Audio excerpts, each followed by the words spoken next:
नमस्कार दोस्तों, मान लो एक आदमी है, उसका एक पड़ोसी है जो उसे एक बार मूर्ख बना दिया और उसे ठग भी लिया और उसे बेवकूफ़ भी बना चुका है। लेकिन दोस्तों मान लो वही इंसान फिर से अपने पड़ोसी पे भरोसा करके और फिर से बड़ा काम सौंपा और एक बार फिर से उसका पड़ोसी उसे बेवकूफ़ बना दिया, उसे ठग लिया। अब दोस्तों आप क्या कहेंगे इस इंसान को? सिंपल सी बात है, इस इंसान को दुनिया मूर्ख कहेगा। भैया जब एक बार तुम्हें ठग लिया था, तुम दोबारा भरोसा क्यों किया? पहली बार चलो कोई भी आदमी ठगा सकता है, लेकिन दूसरी बार वही गलती किया तो आपको मूर्ख श्रेणी में रखा जाएगा।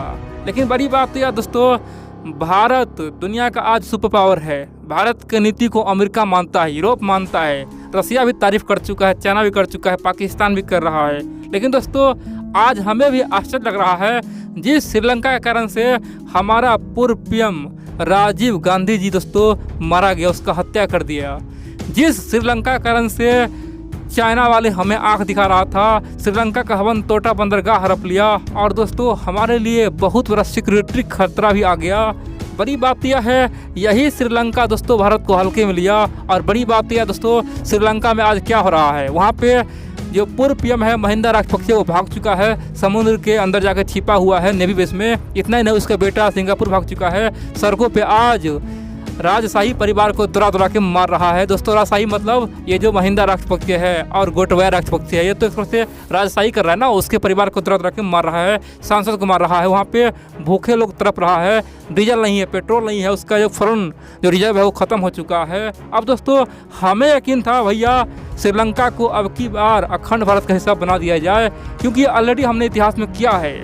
हमने ऐसा ही सिचुएशन को दोस्तों जब कहाँ हुआ था, सिक्किम हुआ था, सिक्किम का जो राजा है वो तानाशाही करना शुरू कर दिया। तो हमने क्या किया था, वहाँ पे रेफरेंडम करा के जनमत संग्रह करा के भारत में मिला लिया था। उसी प्रकार से हमने गोवा का किया था। और दोस्तों भारत आज यहाँ पे बहुत बड़ा भूल चूक कर रहा है। हम लोग दोस्तों बिना किसी शर्त के, बिना किसी कारण से श्रीलंका में हम लोग शांति स्थापित करने के लिए बहुत बड़ा फैसला ले लिए हैं और पूरे दुनिया चौंक गया दोस्तों। अगर यहाँ पे थोड़ा हमने सोचेंगे तो हमें भयंकर नुकसान हो सकता है।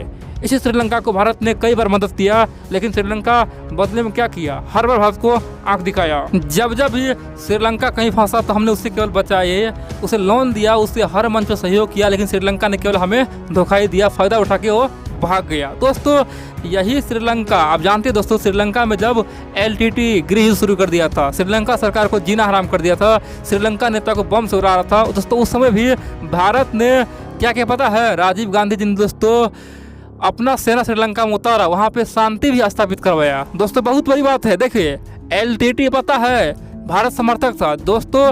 ये जो प्रभाकरण है LTT का जो नेता था वो भारत समर्थक था, क्योंकि दोस्तों श्रीलंका में जो 15% लगभग हिंदू था, उन्होंने गृह शुरू किया था और ये 15% चाह रहा था या तो हमें अलग देश बना दो या फिर हमें भारत का सहयोग चाहिए। दोस्तों वो भारत को बहुत प्यार करता था, लेकिन क्या हुआ, हम लोगों ने अपने हिंदू भाई को मरवा दिए और हजारों LTT का सेना मारा गया दोस्तों, क्योंकि भारत ने यहाँ पे आर्मी उतार दिया था शांति स्थापित करने के लिए। उसके बावजूद श्रीलंका हमारा नहीं हुआ दोस्तों, श्रीलंका में शांति स्थापित हुआ और 2009 में प्रभाकरण को वो मार दिया गया। दोस्तों बड़ी बात तो यह है, LTT को ख़त्म कर दिया गया। हजारों दोस्तों, एक दो नहीं, हजारों कई हजार हिंदुओं को जला के मार दिया गया। कौन? श्रीलंका का जो सरकार। दोस्तों श्रीलंका में ये जो बौद्ध धर्म अपनाने वाले लोग हैं, मानने वाले लोग हैं दोस्तों, ये पूरी तरह से रावण नीति अपनाया हुआ, रावण की तरह काम कर रहा है। और बड़ी बात तो यह दोस्तों, श्रीलंका का इतिहास रहा है, श्रीलंका हमेशा से अखंड भारत का हिस्सा रहा है। दोस्तों जब भारत में महान राजा अशोका हुआ करता था, वो पूरे अखंड भारत को जीत लिया था, इंडोनेशिया से लेकर ईरान तक और श्रीलंका से लेकर पूरे तिब्बत भारत का हिस्सा था।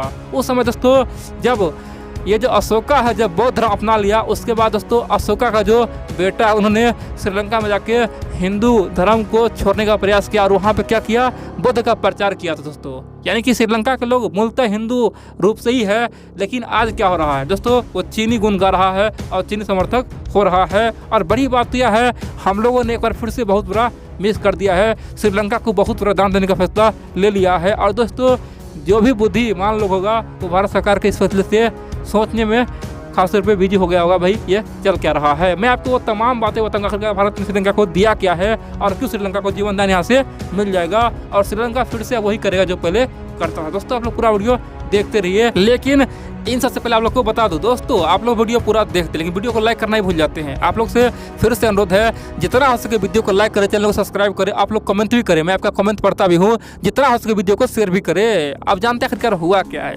दोस्तों।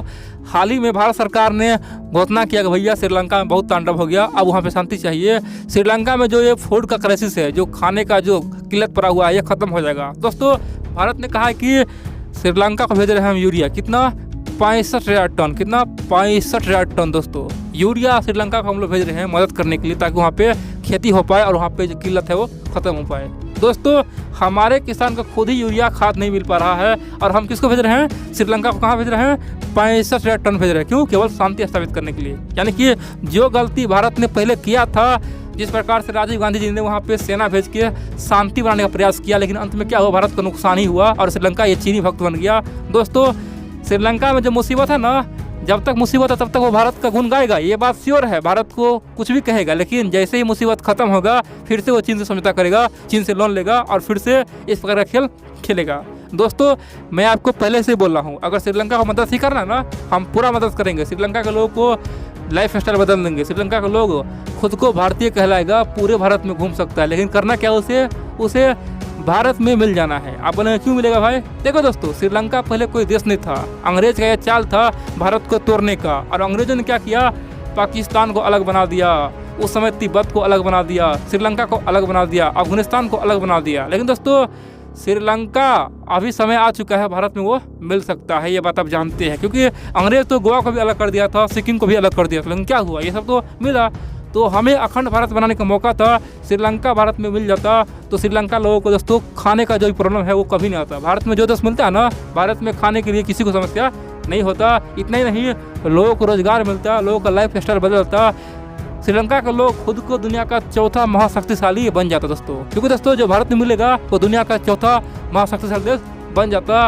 और श्रीलंका का GDP यानी कि श्रीलंका भारत में मिलता है ना, तो उसका जो पावर है वो बढ़ जाता है। लेकिन दोस्तों हम लोग कोई शर्त रखे बिना ही श्रीलंका को मदद कर रहे हैं, पता नहीं भारत आगे क्या क्या करेगा। दोस्तों मैं एक ही बात कहना चाहता हूँ, आप मदद कीजिए, सब कुछ कीजिए, लेकिन मीडिया को ये करना चाहिए, श्रीलंका को जितना हो सके भारत के और खींचना पड़ेगा। क्योंकि दोस्तों अगर फिर से श्रीलंका यहाँ से आगे निकला तो फिर से वो चीन का गुण गाना शुरू करेगा और मुसीबत हमारे लिए ही बनेगा। दोस्तों श्रीलंका पहला एग्जाम्पल बना था, श्रीलंका को देख के ही नेपाल बाद ने कूदना शुरू कर दिया था, श्रीलंका को देख के ही मालदीव कूदना शुरू कर दिया था। यानी कि ये नेपाल हो गया, ये मालदीव हो गया, ये अफगानिस्तान, बांग्लादेश, सबको हिम्मत मिला कि भैया जब श्रीलंका छोटा देश है, भारत से दुश्मनी मोल ले सकता है, चीन के गोद में जा सकता है, चीन का गुण गा सकता है, तो हम क्यों नहीं। दोस्तों नेपाल हो गया, ये बांग्लादेश हो गया, मालदीव हो गया, इन तमाम देशों को श्रीलंका से हिम्मत मिला था और बाद में ये तमाम देश चीन का गुण गाना शुरू कर दिया था। यानी कि जो देश हमें नुकसान पहुंचाया, फॉरेन पॉलिसी में हमें बहुत बड़ा झटका दिया, उसे हम लोग बिना किसी स्वार्थ का, बिना किसी फायदा का मदद दे रहे हैं और कल होकर फिर यही हमें नुकसान देने का प्रयास करेगा।